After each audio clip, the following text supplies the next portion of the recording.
1. Boundaries. How many movies can claim to have cast such a transformative spell on people's imaginations as The Red Shoes? Written, produced, and directed by Michael Powell and Emmerich Pressburger, drawing on a tale by Hans Christian Andersen and set in the world of the Russian ballet, it regularly features in roll calls of the cinema's greatest achievements. As admired for its audacious technical originality as it is loved for its gorgeous visual compositions, its mysteriously resonant story, and its memorable central performances from Anton Walbrook as the heartless impresario Boris Lermontov, and Moira Shearer as the conflicted young ballerina Victoria Page. Released in 1948, when Europe was mired in the grip of post-war austerity, The Red Shoes had a visceral impact. It aroused tremendous popular interest in ballet, wrote Arlene Croce. The whole surge was extraordinary and has never been repeated. With Europe bombed out, drab and derelict, the rich intensity of its palette fed a primal human need. As the historian Linda Need reminds us, people recall those years through veils of mist and shades of gray. Smog and soot choked the urban air. Rubble and slag shaped the landscape. The Red Shoes provided an exhilarating shot of something that everyone had been missing outside the cinema. Not that dull gray or even dear old English green, but color elevated into gloriously excessive technicolor, enhancing not only the scarlet hue of the eponymous ballet slippers, but the dazzling white marble paving and azure skies of the Monte Carlo scenes, too.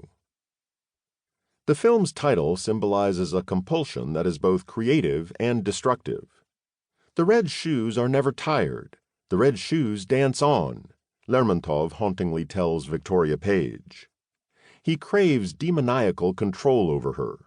She is torn between her desire to dance at the highest level and her desire for a domestic life with the composer Julian Craster. She can't have both, as Lermontov insists. The dancer who relies on the comfort of human love will never be a great dancer. Art demands soul as well as body, but Victoria is driven to sacrifice herself in the face of that challenge. "Take off the red shoes," are her last words as she lies in Craster's arms after taking her suicidal leap. The only release from her dilemma is not to dance and not to live. That is the almost paradoxical message of Victoria's fate.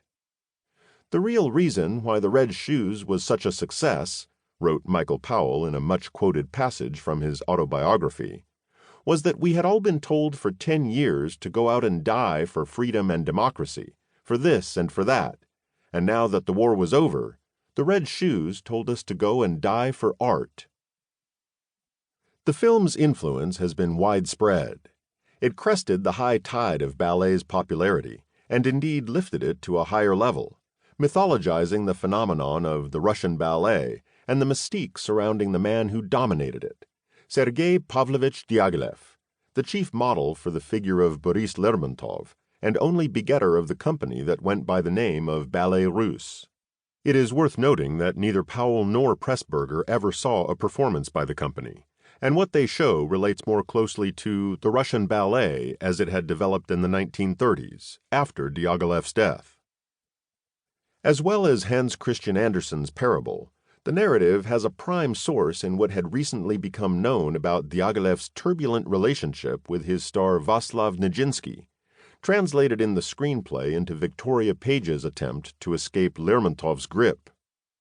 The film omits any overt sexual element and builds on tropes that don't falsify so much as caricature.